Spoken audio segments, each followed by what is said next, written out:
Hello, मेरा नाम आशुतोष निराला है और मैं आप लोगों को फिजिक्स पढ़ाने वाला हूं। आज हम लोग रिजिड बॉडी डायनेमिक्स के बारे में देखने वाले हैं, जिसको शॉर्टकट में आरबीडी भी बोला जाता है। इसमें हम लोग बेसिकली डिस्कस करने वाले हैं मोमेंट ऑफ इनर्शिया के बारे में, जो कि अगर सीधा कहा जाए तो इस टॉपिक का ये बाहुबली पॉइंट होता है, मोमेंट ऑफ इनर्शिया, है ना। यानी ये जो हमारा रिजिड बॉडी डायनेमिक्स है, उसको जब हम स्टार्ट करते हैं और जब से मोमेंट ऑफ इनर्शिया पढ़ते हैं, तब से लेकर जब तक ये टॉपिक पूरी तरह ख़त्म नहीं हो जाता, तब तक ये मोमेंट ऑफ इनर्शिया का यूज होता रहेगा। केवल मोमेंट ऑफ इनर्शिया का यूज इस टॉपिक में नहीं, आगे आने वाले बहुत सारे टॉपिक आपको मिल जाएगा जिसमें मोमेंट ऑफ इनर्शिया का यूज होता है। तो चलिए हम लोग सबसे पहले हेडिंग डालेंगे रिजिड बॉडी डायनेमिक्स, जिसको शॉर्टकट में आरबीडी बोला जाता है, और इसी को रोटेशनल मोशन भी बहुत सारे लोग बोलते हैं। ठीक है, तो चलिए हम लोग हेडिंग डालते हैं moment of inertia. Moment of inertia, जिसको हम लोग शॉर्टकट में क्या बोलते हैं, आई। ओके, आई बोलते हैं। बहुत बढ़िया। अब क्या करते हैं, इसका सबसे पहले हम लोग डेफिनेशन देखते हैं, फिर उसमें कुछ और इंपॉर्टेंट पॉइंट्स देखेंगे। उसके बाद हम लोग देखेंगे कि आखिर मोमेंट ऑफ इनर्शिया फाइंड करते हैं तो करते कैसे हैं। ठीक है, डेफिनेशन लिखने से पहले आई जहाँ से आया था वो कहाँ से आया था, जब कोई रिजिड बॉडी क्या हो रहा था, रोटेशनल मोशन कर रहा था, तो कहाँ से निकल के आया, रोटेशनल मोशन से ना। तो वहीं से सोचिए, ये आई जो है उसका डिफिनीशन क्या होता है, वहीं से कुछ सोचिए, रोटेशनल मोशन से निकल के आया है। तो रोटेशनल मोशन से जब आया है तो उससे कुछ ना कुछ रिलेशन रखता होगा, है ना। तो इसको ऐसा कह सकते हैं कि moment of inertia defined rotational properties of rigid body. ठीक, यहाँ तक समझ में आ गया। इसका डिफिनीशन यही है, moment of inertia defined rotational property of rigid body.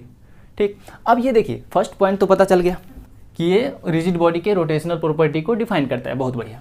अब सेकेंड पॉइंट देखते हैं।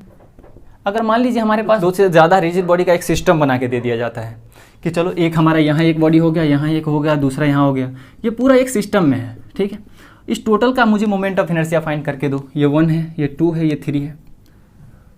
तो चलिए इसका तो मान लीजिए आई हम मोमेंट ऑफ इनर्शिया को आई से डिनोट करते हैं, तो इसको मैंने बोल लिया I1 आ गया, I2 आ गया, I3 आ गया। ठीक है, अब मुझे टोटल आई बताना है, तो इस तीनों का सम करना होगा। लेकिन सम तो दो तरह से होता है ना, एक स्केलर का भी हो सकता है, एक वेक्टर का भी हो सकता है। तो ये तो पहले पता चले कि ये जो हमारा मोमेंट ऑफ इनर्शिया है वो स्केलर है या वेक्टर। अगर वेक्टर होगा तो वेक्टर सम करना पड़ेगा, स्केलर होगा फिर तो कोई बात ही नहीं है, सीधे सीधे तीनों को ऐड कर दो, हो गया स्केलर सम। तो यहाँ टेंशन लेने वाली बात नहीं है, यहाँ खुशखबरी है कुछ।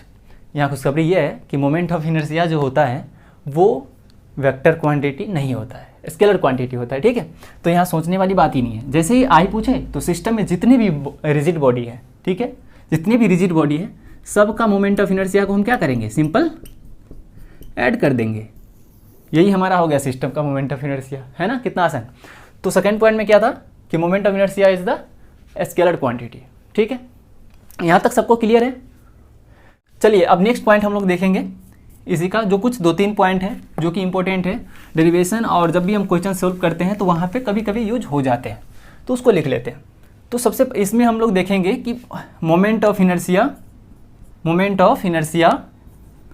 Depends on what, moment of inertia किस पे डिपेंड करेगा। तो सबसे पहला इसमें लिखेंगे, तो देखिए लिखने से पहले समझ लेते हैं, फिर तो लिखना आसानी है, लिख ही सकते हैं।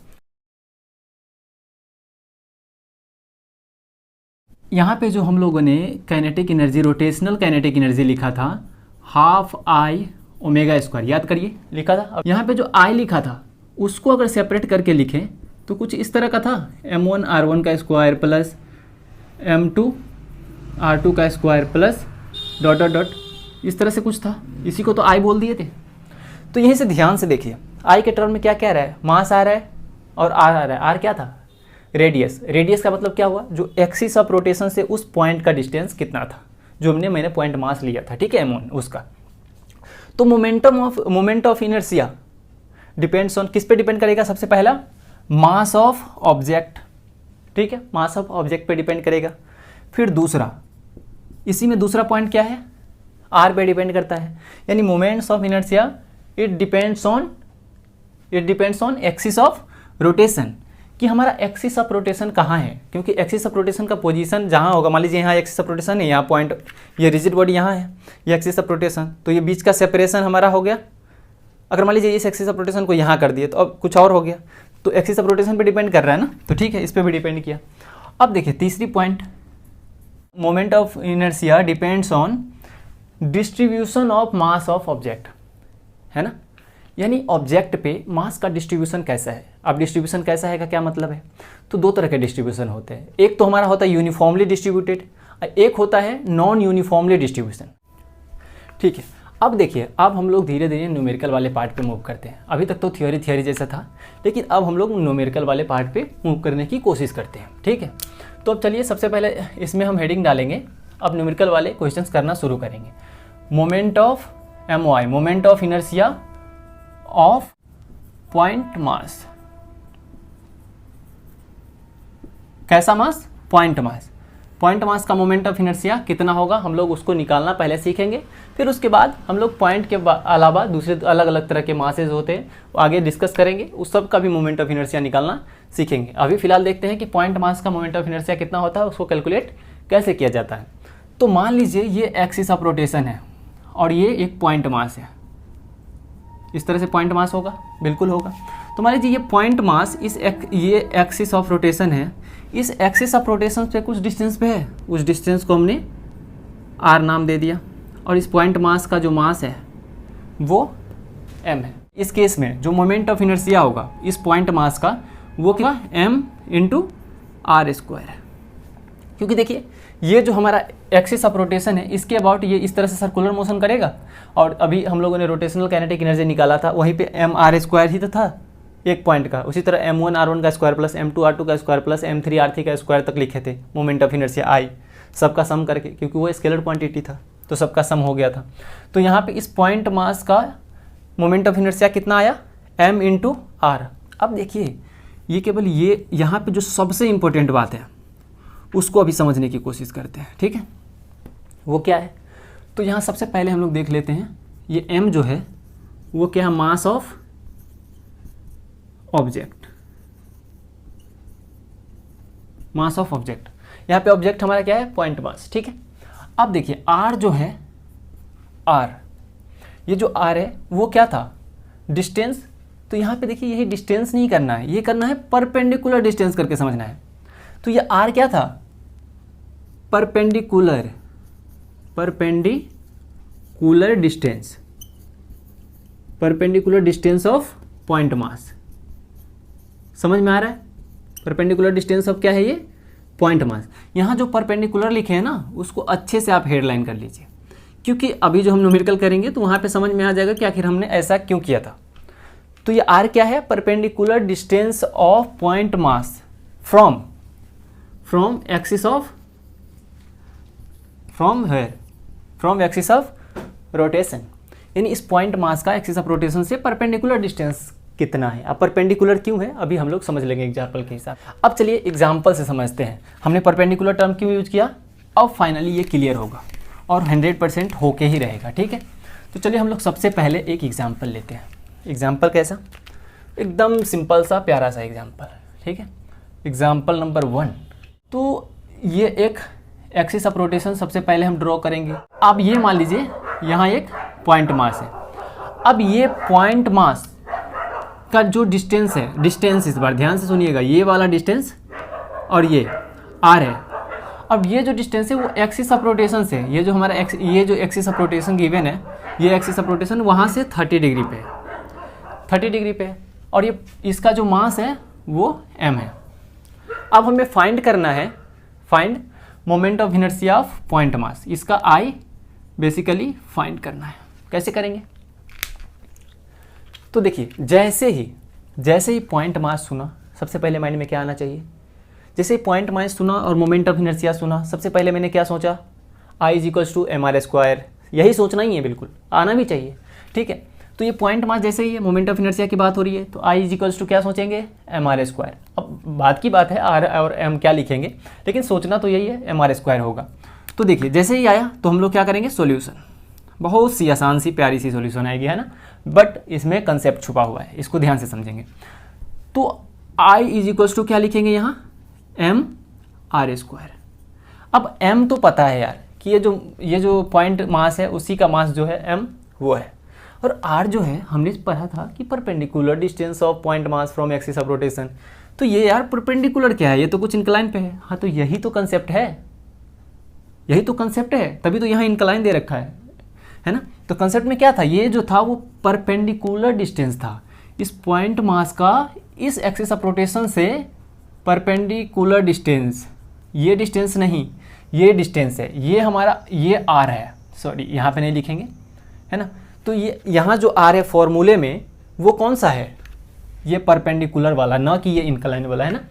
तो ये परपेंडिकुलर कैसे होगा, तो देखिए ये आर है, ये 30 डिग्री है, तो ये डिस्टेंस कितना होगा, इस आर का ये कंपोनेंट आर कॉस थीटा, और इस आर का ये जो यहाँ से यहाँ है ये वाला साइन थीटा, यानी यहाँ से आर साइन 30। आर साइन 30 का मतलब क्या हो गया, साइन 30 डिग्री 1/2 होता है, तो r/2 हो गया। तो यहाँ से पता चल गया कि जो ये परपेंडिकुलर डिस्टेंस r है वो कितना हो गया, r/2, ना कि r। समझ में आया, r जो है परपेंडिकुलर डिस्टेंस। तो अब बस पता, यही तो झमेला था कि r कौन सा लेना है, तो वो परपेंडिकुलर वाला लेना है। तो m इंटू आर के जगह क्या पुट करना है, r/2। अब ये r सेम मत समझ जाइएगा, इसको r' आप लगा लीजिए, ठीक है, या नहीं ठीक है, आप इसको सिंपल क्या करिए, इसको d कर लीजिए। तो यहाँ पे क्या हो जाएगा, d/2, यहाँ पे r ही रहने दीजिए। तो यहाँ पे क्या हो जाएगा, d/2 का होल स्क्वायर। तो यहाँ से क्या पता चला, एम आई क्या होगा, md²/4। समझ में आया। देखिए एग्जाम्पल यहाँ इस टॉपिक पे अभी पॉइंट मास केवल पढ़े हैं, तो इस पे इतना ज़्यादा तगड़ा एग्जाम्पल नहीं बनेगा। हाँ, पर इसमें जो हम वो सभी एग्जाम्पल, अभी 1-2 एग्जाम्पल और देखने वाले हैं जिसमें कंसेप्ट छुपे होंगे, है ना। तो हमने पहला एग्जाम्पल तो देख लिया, अब हम लोग बात करेंगे दूसरे एग्जाम्पल के बारे में। उसमें भी ज़्यादा कंसेप्ट नहीं है, इससे कम है। मेन तो इसी में था कि हमको कौन सा ये आर जो होता है वो कौन सा होता है, perpendicular distance of point mass from axis of rotation. ये समझ में आ गया, यही हमारा इसमें इंपॉर्टेंट था। आगे भी हम लोग ये आर जो है ना, आर को हमेशा परपेंडिकुलर फॉर्म में ही याद रखिए, आगे भी हम लोग उसी फॉर्म में डिस्कस करने वाले हैं। अब एग्जाम्पल दूसरा बात करते हैं, एग्जाम्पल नंबर 2। इस भी एकदम आसान सा, देखिए ये एक्सिस ऑफ रोटेशन है। अब एक पॉइंट मास है यार जो इस एक्सिस ऑफ रोटेशन पे ही है, बताइए क्या होगा। और हमको इसका ये मास m दे रखा है और I फाइंड आउट करना है, बताइए क्या करना चाहिए। तो जैसे ही पॉइंट मास सुना, और जैसे कि हम लोगों ने अभी बात किया था, पॉइंट मास जैसे ही सुना, मोमेंट ऑफ इनर्शिया सुना, सबसे पहले आना चाहिए I = mr²। ठीक है, तो हमने सबसे पहले लिख दिया I = mr²। इसमें कोई बुरी वाली बात नहीं है, कोई दिक्कत नहीं है, mr² लिख दिया। अब देखिए, अब सबसे पहले मास तो पता है ना, मास तो m ही रहेगा, ये जो पॉइंट मास का है, ठीक है। अब r देखिए, r क्या था, point mass, perpendicular distance of point mass from axis of rotation. तो यहाँ देखिए ध्यान से, ये पॉइंट मास जो है उस एक्सिस ऑफ रोटेशन पे ही रखा हुआ है। तो क्या ये परपेंडिकुलर, ये एक्सिस ऑफ रोटेशन पे ही जब ये पॉइंट मास रखा हुआ है, तो ये एक्सिस ऑफ रोटेशन से इसका डिस्टेंस कितना हुआ, 0, क्योंकि उसी पे है। तो बस r की जगह 0 पुट कर देंगे, इसका स्क्वायर हो गया। तो यहाँ सिंपल क्या आ गया, I = 0। समझ में आ रहा है, ठीक है, आ रहा है समझ में, ठीक। अब चलिए थर्ड एग्जांपल देखते हैं, उसके बाद इसको क्लोज करते हैं, क्योंकि हमने अभी बात किया है, इसमें कुछ ऐसा है नहीं, बस 2-3 कंसेप्ट था वो परपेंडिकुलर डिस्टेंस वाले, जिसमें सबसे ज़्यादा इंपॉर्टेंट होता है। उसको हमेशा ध्यान रखिए आप, परपेंडिकुलर, ना कि जो डिस्टेंस गिवन है वो किसी भी, जैसे इंक्लाइन या कुछ भी है, उसको नहीं एक्सेप्ट करना है, परपेंडिकुलर वाले को ही एक्सेप्ट करेंगे, ठीक है। अब थर्ड पॉइंट, अब पॉइंट नहीं, एग्जाम्पल नंबर 3। अब एग्जाम्पल नंबर 3 की बात करते हैं। इसमें क्या है, इसमें भी वही सबसे पहला जैसा बात किए थे, एक्सिस ऑफ रोटेशन है, एक पॉइंट मास यहाँ है, एक पॉइंट मास यहाँ है, बहुत अच्छा, एक पॉइंट मास यहाँ है, ये भी ठीक है, ठीक है। अब देखिए हम क्या करते हैं, सिंपल, ये एक्सिस ऑफ रोटेशन नहीं है, ये जो हम डॉटेड लाइन बना रहे हैं बस ज्वाइंट करने के लिए बना रहे हैं। एक्सिस ऑफ रोटेशन जिस पे लिखा हो वही होता है। तो ये हमारा ये हमारा नहीं, इस पॉइंट मास सिस्टम का ये एक्सिस ऑफ रोटेशन है जो इस तरह से वर्टिकल पास हो रहा है। अब मान लीजिए इसका मास m है, इसका 2m है, और इसका m/2 है, बेचारा हल्का है, कोई बात नहीं। अब इसका डिस्टेंस, ये मान लीजिए ये सेपरेशन यहाँ से ये है, और ये है, मतलब यहाँ से ये दे रखा है और यहाँ से ये दे रखा है, ठीक है, बहुत अच्छा। और हमें अब फाइंड करना है ए सिस्टम। अब सिस्टम हम लोगों ने मोमेंट ऑफ इनर्शिया जब स्केलर क्वांटिटी पढ़ा था उस समय से 3 मास लिया था, वहाँ पे समझा था कि सिस्टम का क्या मतलब है। ये तीनों मास है, पॉइंट मास, तीनों को एक साथ रख दिए तो यही हो गया पॉइंट मास का सिस्टम, ठीक है। अब हमको इसको फाइंड करना है। तो जैसे ही आप पॉइंट मास दिख रहा है, ये तो पॉइंट मास का सिस्टम है और हमको मोमेंट ऑफ इनर्शिया फाइंड करना है। तो सबसे पहले क्या माइंड में आना चाहिए, I is equals to mr²। तो जैसे ही आया mr², हमने लिख दिया mr², कोई दिक्कत वाली बात नहीं है, ठीक। अब देखिए, अब क्या करेंगे, ये तो क्या हुआ, I is equals to mr², ये तो एक पॉइंट मास के लिए होता है ना, लेकिन यहाँ कितना है, 3 है। ध्यान से देखिए, ये फर्स्ट है, ये सेकेंड है और ये थर्ड है। तो इसके लिए हमने क्या नाम दिया, I1, इसके लिए मोमेंट ऑफ इनर्शिया 2 पॉइंट का I2 और थर्ड पॉइंट का I3। तो इस सिस्टम का जो टोटल मोमेंट ऑफ इनर्शिया होगा वो I ले लेते हैं नाम, ठीक है, I ले लेते हैं। उस टोटल कितना होगा, I1 plus I2 plus I3। अब देखिए, अब I1 के भी यहाँ लिखेंगे तो M1 R1 का स्क्वायर हो जाएगा, है ना, इस तरह से। तो I वाले फॉर्म, इसका मोमेंट ऑफ इनर्शिया कितना होगा, मास कितना है M, इस एक्सिस ऑफ रोटेशन से कितने डिस्टेंस पे रखा हुआ है, 0, ये एक्सिस ऑफ रोटेशन पे ही है तो 0 हो गया इसका स्क्वायर प्लस। अब दूसरा I2 देखिए, इसका मास कितना है 2m, तो मास लिखेंगे सिंपल इस फॉर्मूले से 2m इंटू, अब ये देखिए, ये पॉइंट मास इस एक्सिस ऑफ रोटेशन से इसका परपेंडिकुलर डिस्टेंस कितना है, a के इक्वल, तो a के स्क्वायर कर दिया प्लस। अब ये थर्ड पॉइंट देखिए, थर्ड पॉइंट का मास कितना है m/2, तो m/2 लिख दिया इंटू इस थर्ड पॉइंट का जो परपेंडिकुलर, ये इस पॉइंट मास का, थर्ड पॉइंट मास का इस एक्सिस ऑफ रोटेशन से परपेंडिकुलर डिस्टेंस कितना है, ये देखिए परपेंडिकुलर डिस्टेंस a के इक्वल है, तो यहाँ a का स्क्वायर कर देंगे, ठीक है, कर दिया। अब इसका तो वैल्यू 0 हो गई, ये तो पूरा का पूरा सन्नाटा 0 हो गया, ठीक है। अब सिंपल क्या करना है, इस दोनों को सोल्व करना है, तो ये 2ma² हो गया प्लस यहाँ ma²/2, इस दोनों को जब सोल्व करेंगे तो 2 2 4 5ma²/2, ठीक है, यहाँ तक समझना है। यानी I जो हमारा फाइंड आउट हुआ वो कितना हुआ, 5ma²/2। वेरी गुड यार, कमाल कर दिए तुम तो, ठीक है, निकल के आ गया। अब बताइए, अब मोमेंट ऑफ इनर्शिया में कोई प्रॉब्लम है तो, मोमेंट देखिए कहीं भी प्रॉब्लम हो चलेगा, पर इस मोमेंट ऑफ इनर्शिया जो ये I दिख रहा है ना, ये I वैसे भी रियल लाइफ में भी जानते खतरनाक होता है, यहाँ भी उतना ही खतरनाक है इस चैप्टर में, लेकिन डोंट वेरी, डरने वाली कोई बात नहीं है, उतनी ही जितना हार्ड बोला जाता है पर उतनी ही आसान लगेगा आपको, टेंशन मत लीजिए, ठीक है।